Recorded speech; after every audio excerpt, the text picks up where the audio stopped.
Tatlong linggo bago ang pagdiriwang ng sentenaryo ng Iglesia ni Cristo, isang natatanging pagsamba ang isinagawa sa loob ng Templo Sentral na pinangasiwaan ng kapatid na Eduardo V. Manalo, ang kasalukuyang tagapamahalang pangkalahatan ng Iglesia, kung saan ang newly installed 20-ton pipe organ ay unang ginamit.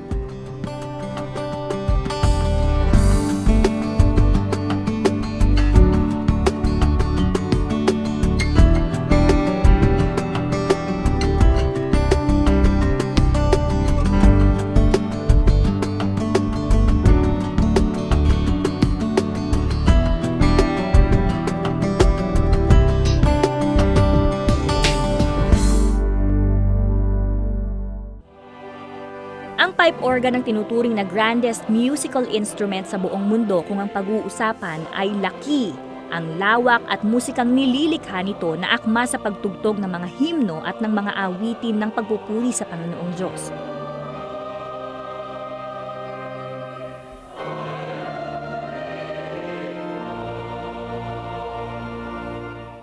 The special custom-made pipe organ with distinctive features is considered the first of its kind in the world according to its makers, the world-renowned pipe organ maker A. E. Schluter Pipe Organ Company based in Georgia in the United States.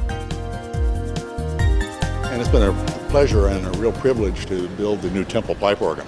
And building a pipe organ like this has required a lot of study, not only in our facility in the United States, but we had to make several trips here to sit with the congregation, hear the choir, work with Dr. G, and work with the actual environment of the choir and congregation, and hearing what needed to be done to adequately build the proper pipe organ.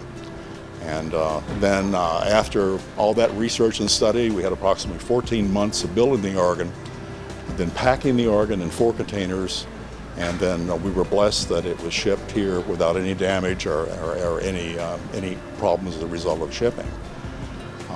Then once it was here, there was approximately 5 weeks of assembly, and then approximately a month of tonal finishing and tonal regulation. The pipe organ contains well over 3,000 pipes. Each pipe has to be handled and tweaked for the acoustics of the room. All of these pipes have to blend together as well as with the choir and how they participate in your worship service.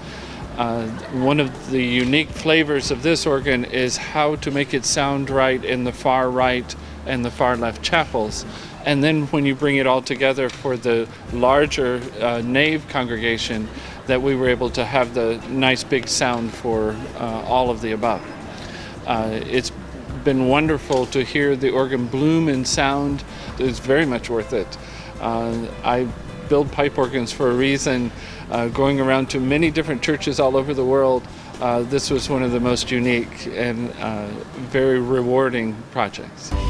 Hindi biro ang pag-iinstala ng ganitong klaseng pipe organ dahil inabot pa ng ilang mga buwan bago ma-install ang 20-ton na instrumentong ito. Kailangan ding dumaan sa renovation ang Templo Sentral upang mailagay ang 3,162 special individual pipes kung saan ang pinakamahaba sa mga ito ay may sukat na 23 feet at ang pinakamaiksi naman ay may sukat na 8 inches na halos kasing laki lamang ng isang lapis. Ang naging pagbabago po rito, itong wall na ito, dating wala ito, nilagyan para magkaroon ng lugar yung pipe. Iniabante po natin ang 2 metro ito mula doon sa kayarian dati upang bigyan ng daan yung mga pipings na ilalagay doon sa likod. Bawat parte ng instrumentong ito ay maingat at maayos na inilagay dahil masela ng bawat bahagi nito. At dahil nga sensitibo ang bawat organ pipes na ito, ang ilan sa mga pipes ay umabot pa ng 1 buwan para madala dito sa Pilipinas. Ito pong lugar na ito ang binutas natin upang bigyan ng daan makapasok yung lahat ng mga pipings piping organs at lahat ng materialis po na gagamitin, maging mga bakal po, masimento, lahat ng gamit ay dito po pinaraan sa lugar na ito.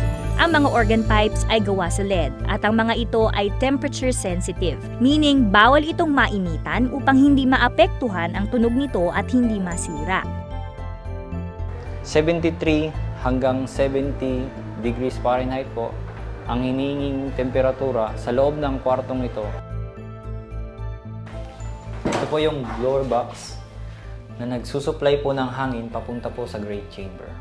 Kailangan pong palaging malinis tong lugar na to. Kapag nakasipsip siya ng dumi at napunta sa pipe, may posibilidad po na hindi tumunog ng maayos yung pipe.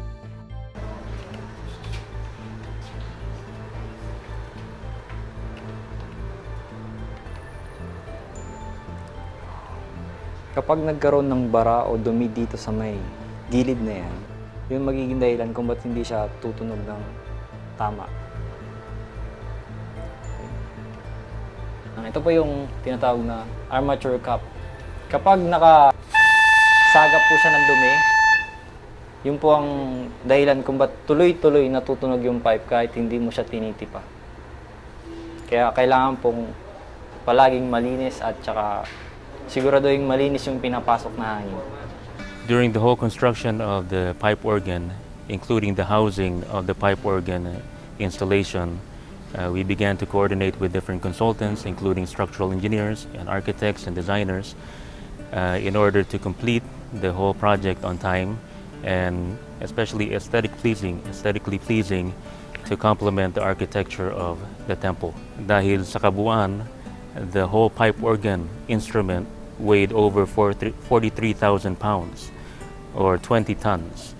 Kaya napakalaki pong addition. We can say it's a major renovation and addition to the temple. Sa bilis po ng construction, we had to come up with a strategy that will not only complement the temple, but also make sure that it'll get completed on time. The temple pipe organ is actually 3 instruments. We're currently seated in the nave of the church, and then there is a chapel right and left. And what is unique about this pipe organ is that it basically is playable from 3 separate consoles, meaning that you could play the chapel left organ console for a wedding, and then you could play the chapel right console for another wedding, and then if you were going to play the temple organ, you would be playing the main 4 manual console, which will access basically the resources of both chapel organs.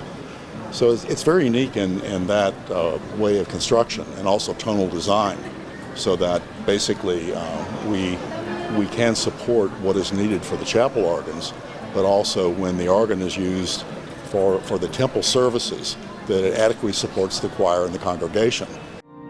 Sa aming pagpasyal sa Templo Sentral, nakapanayam namin si Dr. Genesis Rivera, ang organista ng lokal ng Templo Sentral at ang unang gumamit at tumugtog sa pipe organ na ito. Nandito po tayo ngayon sa loob ng Templo Sentral, dito po sa main nave ng Templo Sentral para makita po natin ang newly installed pipe organ ng Iglesia ni Cristo. Paano po ba talaga gumagana ang isang pipe organ? Ang pipe organ ay masasabi natin na isang special type of instrument, Opo. musical instrument. Kasi although meron siyang keyboard, Yes. mga teklado, ang nagpapaandar sa kanya ay hangin. Kaya itong mga pipes na ito, actually, papaligiran tayo ng pipes na yan, pinapasok yan ng hangin at yan ang nagpo-produce ng sound. Kaya itong pipe organ, wala siyang speaker. Opo. Diyan mismo nagagaling yung tunog niya. Bawat isang pipe po na ito ay merong sariling tunog na ibinibigay. Isang grupo ng pipes meron sariling tunog. Ay, isang grupo. Kaya So, ang itong- type natin, like ito po, one group po yan. Actually, isa yan. Isang Ayan. group lang yan. Isang group lang Kasi po. itong nakikita yung pipes na ito, no, hindi ito ang pipes lang yan. Opo. Itong pipe organ natin, mayroong binubuo ng mahigit 3,000 na pipes. Opo. Yung iba dyan nakatago sa likod nitong tribuna, Opo. at sa paligid, sa likod niyan. Kaya inilagay yung mga malalaking yan ang mga bass. Okay Yan ang po. mga lower registers. Tapos, doon sa taas ng screen na yon, Opo. may nakatago doon. Doon ang gagaling yung mga matitinis na tunog, mga reeds kung tawagin. Opo. Tapos dito naman sa itaas niyan ay yung mga strings. Kasi ang pipe organ binubuo ng several divisions. Opo. Nandito ang tinatawag na great division. Great. Great. Doon sa kabila, yun ang swell. Okay po. Sa taas ng swell na yun, nandun yung string division. Iba-iba ang tunog nila, no? Opo. Iba ang tunog sa great, sa swell, sa string. At doon sa gitna na yun ay nandoon ang solo. mga solo stops, at saka yung mga trumpets na malalakas. Kaya ang mga tunog doon ang gagaling. Kaya pag pinakinggan mo ang pipe organ, minsan ang gagaling dito ang tunog, minsan dito, wala doon, minsan sabay sila, Opo. minsan doon naman ang gagaling sa gitna.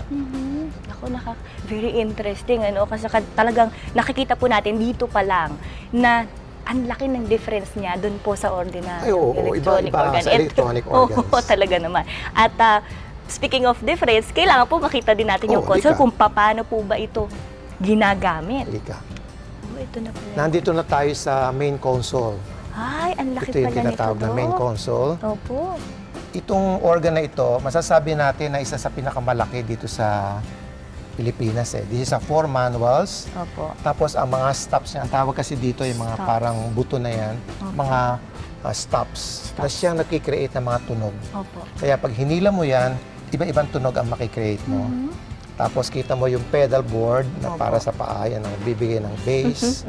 At yung maraming mga pinipindot ng paa doon Opo. sa ilalim. Ito po bang pipe organ, meron po siyang certain preparations na needed bago po siya gamitin? Alam mo, itong organ na, pipe organ, napakadelikado sa temperature. Opo. Kaya bago ito iyon at gamitin, dapat meron mo ng recommended na temperature ang room. Okay po.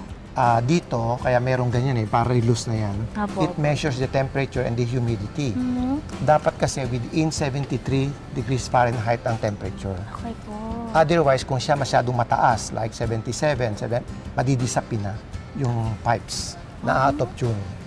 Okay. Out of tune. Kaya ang recommendation dito sa ating templo, at least 1 to 2 hours before ng pagbubukas ng organ, dapat i-on muna ang aircon. Okay po. Hindi pwedeng basta bubuksan. Pagbubukas po o yung pag-umpisa na ng pagtunog? Parang, Pagbubukas. Bukas po talaga. Oh, I see. Kahit hindi pa po natin siya Yeah. gagamitin. Paano po ba talaga nag-work ang bawat part po nitong pipe, console natin? Okay.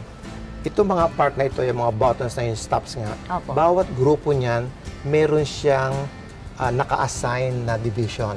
Demonstrate natin ngayon. Sige no? pa, sige pa. Yung side na yun, yun ang great division. Opo, ano? great. Ito yon. Ito ang nagko-control ng tunog niya. Walang tunog, ano? Opo, wala po. Isa-isa kong ilalagay itong mga stops na ito.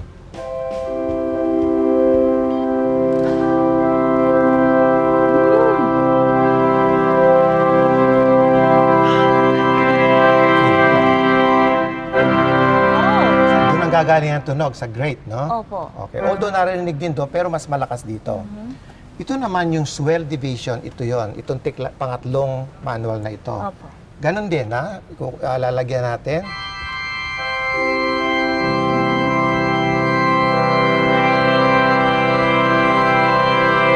That is the swell division. Swell, yes po. Sa itaas nun, hindi natin nakikita, nasa loob kasi, Opo. yung tinatawag na string division.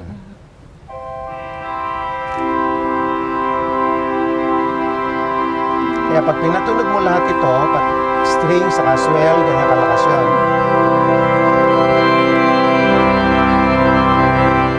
Ito namang solo. Sabi natin, doon ang gagaling yan sa Taas taas po. nun. Taas nun.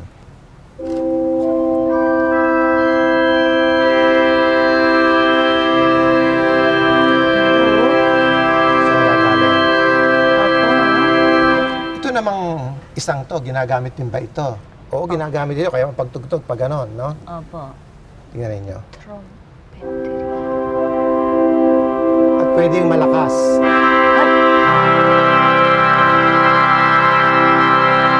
Ayan. So, lahat meron na, no? Okay. Yun naman pedal. Opo. Dito yon. Dito yung pedal. Ay, no? okay. May sariling po siyang stop. Mm.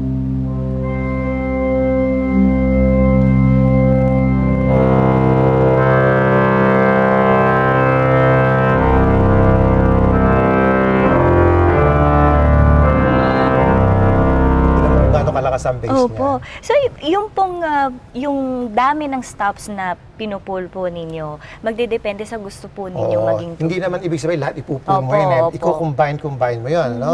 Kung ano yung gusto mong tunog. Kasi meron mga tunog na hindi magkaakma. Kailangan kaakma. Ito naman po kayo mga buttons na to. Yeah. Ano naman po Ang ito? tawag dito, pistons. Ayan po yung pistons. Ngayon, halimbawa, ikaw mabilis yung tinutugtog mo, no? Gusto mo mag-iba ng ganito. Wala ka nang time maghihila na ganyan. Opo. Iseset mo na siya before. Bago ka tumugtog, iseset mo muna. Halimbawa, number one. Number one, meron kang tunog na gusto. Halimbawa, ito, no? Ito. Sinet ko ito, number one. Ito ang tunog niyan. Mas mahina. Halimbawa, tumutugtog ako at gusto kong lumipat, hindi na ako pwede magbubunot dyan, no? Kaya ito nalalagay ko. So parang ito pong pistons, ito yung preset buttons. Oo, naka-preset na Opo. siya. Ngayon, halimbawa, busy naman yung daliri mo, no? Tumutugtog ka, hindi ka na makahipo dito sa pistons na ito. Merong counterpart yan sa ilalim. Okay po. Ito yung mga toe pistons. Itong number one, pareho rin yan. Ipipress ko lang yon. Okay.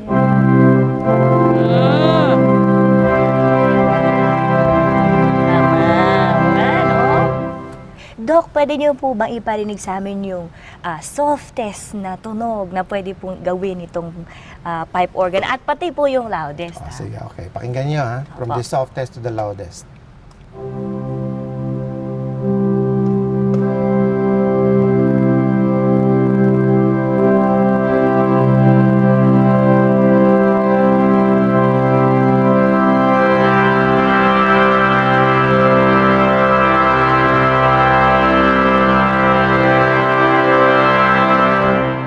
Ayun, no? Ang tawag doon ay full organ. Lahat ng pipes na tumutunog na. Okay. Ano po yung biggest difference ng ordinary electronic organ to a pipe organ? Okay, meron akong dalawang analogies dyan, no? Opo. Pagka-compare. Alam mo, kumbaga sa kotse, ang pipe organ yan ay Ferrari, Rolls-Royce, at saka BMW, at saka Mercedes. Compared sa ordinary organ, yung mga Toyota, yung ordinary car. O sa pagkain naman, ang pipe organ, kasi ang tunog niya talagang authentic, no? You are eating fresh fruits and vegetables. Yung mga electronic organ, parang kumakain ka ng dilata, canned. Yun ang analogy. Talagang napakalayo. Kumbaga, milya-milya ang layo. Pero talagang minsan, hindi mo maiiwasan because of the cost. Opo. Hindi naman lahat ng churches makaka-afford ng pipe organ. So they settle for electronic organs. And speaking of churches, parang nabasa ko po na ang pipe organ ay talagang built para sa mga churches dahil po yung tunog na ginagawa Oo. nito ay iba. Yes. Ang tunog kasi ng pipe organ naging associated na sa church music. Kumbaga yung solemnity ng Yes. worship service talagang Oo. damang-dama po, no? Pag pipe organ ang ginamit natin. Kasi merong mga tunog ang organ na hindi makikreate ng ibang instrumento. Talagang organ lang ang makaka-create ng sound na yan. Opo. And speaking of uniqueness po, gaano po ba talaga ka-unique itong pipe organ? Siyempre sa tunog, alam na natin no? Pero in terms of the operation, meron pa po ba siyang kaibahan? Ito lang ang organ dito sa Pilipinas na merong tatlong organ in one, no? Kasi ito ang main console, pero doon sa dalawang side chapels natin, Opo. meron siyang dalawang mas maliit na organ, pipe organs yun, na nakakonekta dito sa main organ. Doon sa side chapel, doon sa left side, yung ginagamit usually sa weddings, Opo. yun ay nakakabit sa swell division. Ito yun. Kaya ang tunog niya dyan ang gagaling. Dito naman sa right chapel, great division nakakonect. Okay po. Ngayon, yung dalawang yun, pwedeng gamitin sabay, yung dalawang organ na yun. Pwede kayong tumugtog, isa doon, ano? Pero, once na binuksan na itong main console, hindi na pwedeng gamitin yun. Nawawala na yung tunog. Nandito na yung tunog niya. Automatically po, nagto-turn off po yun. Hindi po talaga tutunog Hindi siya yun. tutunog. Kahit siya naka-open, hindi siya tutunog. Wala akong alam na organ dito sa Pilipinas na mayroong tatlong organ. in one. Okay po. Sa Europa, nakakita ako sa Austria at saka sa Spanya, sa Spain, sa Seville, dalawang organ. Dalawang organ lang. po. Pero dito, tatlo Tatlong ating organ. At saka ito kasi, kaya ganito ang ginawa dito na design sa organ, ay based doon sa architecture ng templo natin, na merong siyang main nave, tapos merong dalawang side chapels. Kinonsider yun ng organ builders, na dapat gumawa sila ng organ na unique in considering the unique architecture of our temple. So parang unique na po siya talaga and then kinostomize pa for the Yes. templo. Oo. Kasi kaya customized to, hindi lahat ng stops dito ay pinili lang ang mga nilagay ditong stops. Kasi may mga pipe organ na ang mga stops hindi naman natin kailangan Lalo sa ating mga pagsamba, hindi naman kailangan yon, yung mga tunog na yon. Kasi ito namang organ na ito ay hindi naman gagamitin sa konsyerto o sa Opo. recitals, Opo. kundi purely sa pagsamba lamang. Sa pagtatapos ng aming interview, nagpamala si Dr. Genesis ng isang musika mula sa pipe organ ng Templo Sentral.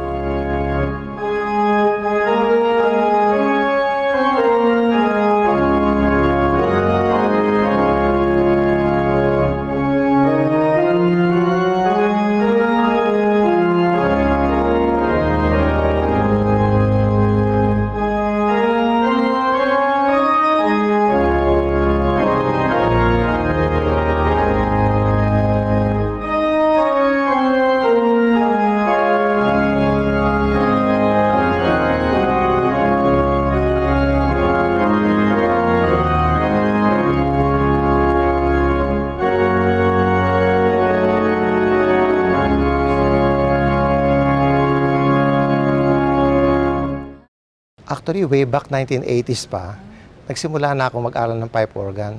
Although, noon wala pa naman alam na magkakaroon pala tayo. Wala sa iniisip ko yon. Gusto ko lang matuto ng pipe organ. Una ako nag-aral sa Asian Institute of Liturgy and Music. Pagkatapos ay sa UP College of Music ng pipe organ. Hanggang ngayon, actually, talagang aral pa ng aral eh. Kaya tuwing pupunta ako ng abroad, I have to buy books on organ. Meron palang katutunguhan yun. Hindi ko alam, basta gusto ko lang mag-aral. Pero meron palang, silbi. Hindi ko ma-explain yung katuwaan, joy, o lahat na yata ng magandang pakiramdam, inaramdaman ko nung ako ay tumugtog na ng pipe organ. Sapagkat sabi ko, natupad din yung aking pangarap na makatugtog ng pipe organ sa mga pagsamba natin. Kaya hanggang ngayon talagang hindi ko maubos maisip yung biyaya na yon. I'm really overjoyed.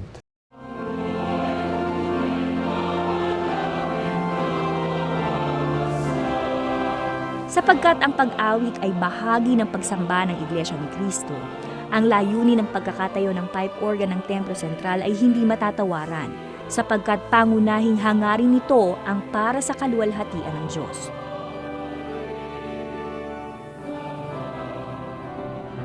Lubos ang pag-asa ng pamamahala ng Iglesia ni Cristo sa pangunguna ng kapatid na Eduardo V. Manalo na sa pamamagitan ng pipe organ na ito ay patuloy na mahandugan ng mga kaanib ng Iglesia ang ating Panginoong Diyos ng mataas na uri ng mga pag-awit ng pagpupuri. The first basically public performance of the instrument with the choir and with the congregation and the organ, and our expectation as the organ builders exceeded our expectations. It was a fabulous blend of choral and choir in every way. I couldn't have been more proud of the organ and the way it blended with the choir. I felt that the organ really upheld its own and participated in the worship service. You can imagine that I work with about 15 different religious denominations in the United States. This probably is the highest level of ability on the part of the congregation in singing. We are so grateful and so honored to have built the organ because I feel that I'm part of that. You just don't do it and walk away from it. My name is on the console. Ang pipe organ na ito ay hindi lamang nakapagbigay ng magandang musika para sa mga himno. Higit sa lahat ay nagbigay ito ng inspirasyon sa mga mang-aawit sa koro ng Templo Sentral upang lalo pa nilang ihandog ang kanilang mga tinig at pag-awit ng pagpupuri sa Panginoong Diyos. With this musical instrument, you can't only feel the great sound, but above all, the presence, power, and love of the Lord God in this place where His children gather to praise and worship Him.